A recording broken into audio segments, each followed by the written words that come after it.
दोस्तों, आप सभी का वीनू इंफोटेनमेंट में एक बार फिर से स्वागत है। आज हम इस बात को जानने की कोशिश करेंगे कि क्या ब्रह्मोस ने बम बरसाने के बजाय धन वर्षा कर दी है। क्या कुबेर की अचानक से पाकिस्तान पर कृपा हो गई है कि धन लक्ष्मी उसके दरवाजे पर दस्तक दे दी हैं। आखिर ऐसा कहने का मूल कारण क्या है? क्यों अचानक से वर्ल्ड बैंक ने और आईएमएफ ने पाकिस्तान को बेल आउट पैकेज के नाम पर बिलियंस एंड बिलियंस डॉलर्स, लगभग 40 बिलियन डॉलर का अरेंजमेंट पाकिस्तान के लिए किया है। और वहीं एशियन डेवलपमेंट बैंक, उसने भी लगभग 850 मिलियन डॉलर, ये बहुत छोटी राशि नहीं होती है, बहुत बड़ी राशि होती है, और वह भी उस बैंक से जिस बैंक के फाउंडिंग मेंबर के रूप में और काफ़ी इन्फ्लुएंशियल मेंबर स्टेट होने के नाम पर भारत मौजूद है। तो क्या मोदी का इन्फ्लुएंस पूरी दुनिया में घटते जा रहा है? अगर हम हाल के तात्कालिक डेवलपमेंट को ध्यान से देखें तो कुछ अजीबोगरीब सी घटनाएं हो रही हैं। भारत ने मुख्य रूप से दो आधार पर एशियन डेवलपमेंट बैंक में पाकिस्तान को लोन निर्गत करने से रोकने के लिए कहा था, लेकिन भारत की बातों को दरकिनार कर पाकिस्तान को 850 मिलियन दे दिया गया। इसमें 350 मिलियन जो है वह लगभग पॉलिसी रिलेटेड एक्सपेंसेस के ऊपर है, जबकि बाकी पैसे जो है वो इंफ्रा और अदर डेवलपमेंट के लिए वहाँ पे खर्च किए जाएंगे। भारत ने मुख्य रूप से क्या ऑब्जेक्शन उठाया था? भारत सरकार ने अपने एमिसरी के माध्यम से, यानी अपने दूत के माध्यम से इस सवाल को उठवाया था कि पाकिस्तान की माली हालत काफ़ी तंग है और ऐसा हो सकता है कि वह रिपे करने की स्थिति में ना रहे और यह पैसा डूब सकता है। इसीलिए पाकिस्तान को देने से पहले जो है आप उसकी आर्थिक स्थिति का आकलन कर लें। वहीं दूसरा जो भारत का तर्क था कि पाकिस्तान को जब ये पैसा निर्गत किया जाएगा तो इस पैसे को डिफेंस एक्सपेंसेस या दूसरे खर्चों पे लगा देगा, जो कि जिस काम के लिए कि यहाँ से पैसे निर्गत नहीं होते हैं। दोस्तों, आखिर पाकिस्तान के लिए सारे ग्लोबल फाइनेंशियल इंस्टीट्यूशंस जो हैं अचानक से अपने पैसे का मुंह क्यों खोल दिए? बिना मांगे ही जैसे लगता है पैसे की बौछार हो गई है। आखिर पाकिस्तान ने ऐसा क्या किया है?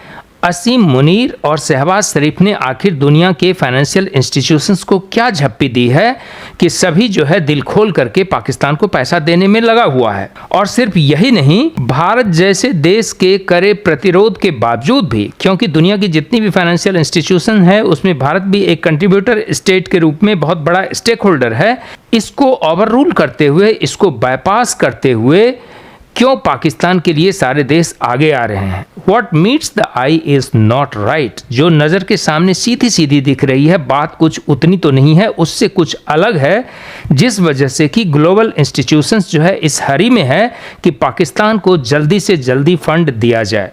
है बहुत ज़्यादा, खास करके अमेरिका, ब्रिटेन, फ्रांस ऐसे देशों का। क्या उनको इस बात का डर सताने लगा है कि पाकिस्तान जिस गरीबी की दंश झेल रहा है और जितने आर्थिक बुरे दौर से गुजर रहा है, उस स्थिति में पाकिस्तान शायद इस बात के लिए इनकरेज हो सकता है कि वह अपना न्यूक्लियर आर्सेनल या तो ईरान को या भेज दे या सऊदी अरेबिया को ना भेज दे, और अचानक से ग्लोबल होराइजन पे जहाँ की अभी लिमिटेड न्यूक्लियर पावर हैं उनकी संख्या स्वेल कर जाए, यानी बढ़ जाए। दोस्तों, अब पाकिस्तान के इस एक्सपर्ट को सुनिए कि वह क्या कह रहे हैं। क्या उनकी न्यूक्लियर योजना उनके देश की हो सकती है और कैसे दुनिया के कई देशों में यह टेक्नोलॉजी जा सकता है? टेक्नोलॉजी है जो हम एक्सपोर्ट कर सकते हैं। हमने एनपीटी साइन नहीं किया हुआ, न्यूक्लियर नॉन प्रोलिफरेशन ट्रीटी, और सीटीबीटी जो है कॉम्प्रिहेंसिव टेस्ट बैन, वो भी हमने साइन नहीं की हुई। हम पर कोई पाबंदी नहीं है। हमने पूरी दुनिया से स्मगल करके, चोरी करके, दुनिया के कवानीन को बाईपास करके, स्मगल करके हमने अपना न्यूक्लियर प्रोग्राम बनाया और अल्लाह के फजल से अपने जोर बाजू पे बना। किसी के बाप की मजाल नहीं है कि हमें रोके कि हम इस टेक्नोलॉजी को एक्सपोर्ट नहीं कर सकते। हमने हाफ हार्टेड छुप छुप के एफर्ट्स की थी शुरू में। कज़ाफी हमसे लेना चाहता था, ईरान हमसे लेना चाहता था, डर के मारे हमने छोटे मोटे डिज़ाइन, वो जो डॉक्टर कदीर केस हुआ था इतना मशहूर मुशर्रफ के दौर में, लेकिन इसको खुल के करें, पूरी दुनिया को साफ बता दें कि जी पाकिस्तान को आप अगर अंडर प्रेशर लाएंगे, आप हमारे साथ ज्यादती करेंगे, आप अगर हमें इलीगल ओडीएस डेट मजबूर करेंगे कि पाकिस्तानी कौम पे करें, और आप हमारी क्लाइमेट चेंज जो आपकी वजह से आई है पूरे मुल्क डूब गया है, आप फिर भी अगर फोर्स मेजोर का क्लॉज इन्वोक नहीं कर रहे हैं हमारे पास, तो हमारे पास कोई ऑप्शन नहीं है सिवाय इसके कि हम मुसलमान और दोस्त मुल्कों को अपने न्यूक्लियर वॉरहेड्स फरोख्त करें। किसी का बाप नहीं रोक सकता आपको ये करने से। ना वो आप पर हमला कर सकते हैं, ना वो आपको धमकी दे सकते हैं। इनकी जानें निकल जाएंगी अगर पाकिस्तान ये ऑफिशियल एक नेशनल लेवल के प्लेटफॉर्म से इसको ऑफिशियल पॉलिसी डिक्लेयर करे। आप आराम से सऊदी अरब आपको 2 अरब 4 अरब 5 अरब डॉलर एक वॉरहेड के देगा। 5 वॉरहेड सऊदी अरब को दे दे, 25 अरब डॉलर आपको 1 घंटे में देगा। आप टर्की को 5 वॉरहेड दे दे, 20-25 अरब डॉलर टर्की देगा आपको। पर हमें एक्चुअली ये कर्ज पे करने की जरूरत नहीं है। हमें ये कहने की जरूरत नहीं है कि हम तुम पर मिसाइल से हमला कर देंगे, आया गौरी काइंड ऑफ थिंग। ऐसा करने की जरूरत नहीं है हमें। लेकिन हमारे पास गौरी और गजनवी और न्यूक्लियर वॉरहेड्स मौजूद हैं ऑफिशियली एक्सपोर्ट करने के लिए। पूरी दुनिया अपनी वेपन टेक्नोलॉजी एक्सपोर्ट करती है। जिसके पास जो होता है वो एक्सपोर्ट करता है। इंडिया जैसे कहा कि न्यूक्लियर मिसाइल एक्सपोर्ट कर रहा है, हम क्यों नहीं कर रहे? हमें किसने रोका हुआ? वही अगेन अपने अंदर का खौफ, दुनिया क्या कहेगी। जिससे बात करो अमेरिका नाराज हो जाएगा, पाबंदी लग जाएगी, यूरोप नाराज हो जाएगा, हम पे पाबंदियां लगाने लगेंगे। नॉर्थ कोरिया पे क्यों नहीं पाबंदी लगा सके ये कहने। उसी के साथ साथ एक बात की और चर्चा है कि ईरान को, जिसको कि अमेरिका कड़े एक्शन लेने के मूड में है, उस प्रयास में पाकिस्तान जो है उस एक्सिस का हिस्सा बन सकता है। पहले भी अमेरिकन डिज़ाइन को आगे बढ़ाने के लिए फॉर्मर यूएसएसआर के खिलाफ पाकिस्तान अमेरिका के साथ कोलैबोरेट किया हुआ है। तो इस बार भी चाहता है कि जब ईरान के खिलाफ एक्शन हो तो पाकिस्तान उसके साथ रहें। इसीलिए भिखारिस्तान को उसके जो चट्टे बट्टे हैं उसको कुत्ते की तरह 2 हड्डी फेंकना काफ़ी ज़रूरी है। और शायद यही है जहाँ की वर्ल्ड फाइनेंशियल इंस्टीट्यूशन से ये जो सुपर पावर हैं यह कुत्ते की हड्डी पाकिस्तान के सामने फेंक रहे हैं। इसी के साथ कुछ इस बात का भी जिक्र है कि कैराना हिल्स पाकिस्तान का जो क्षेत्र है वहाँ पे ब्रह्मोस ने जिस पिन पॉइंटेड एक्यूरेसी से उसके ओपनिंग शाफ्ट के पास अटैक किया है, ऐसी पाकिस्तान में हलचल मची हुई है कि यह उनका न्यूक्लियर साइट था और यहाँ पे उसका रास्ता एक तरीके से बंद हो गया है। और कुछ ऐसा भी डाउट है कि यहाँ पे न्यूक्लियर रेडिएशन हुआ है।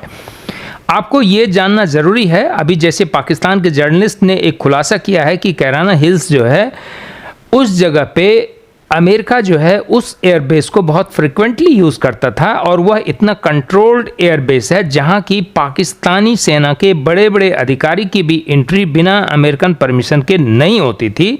तो लोगों को ये भी दूसरा शक बना हुआ है कि कहीं ऐसा ना हो कि पाकिस्तान के कैराना हिल्स के पास अमेरिका ने अपने न्यूक्लियर पाइल्स या कुछ ऐसे विशेष हथियार का स्टॉक कर रखा हो जो कि इस ब्रह्मोस के हमले में नष्ट होने की स्थिति में आ गया हो।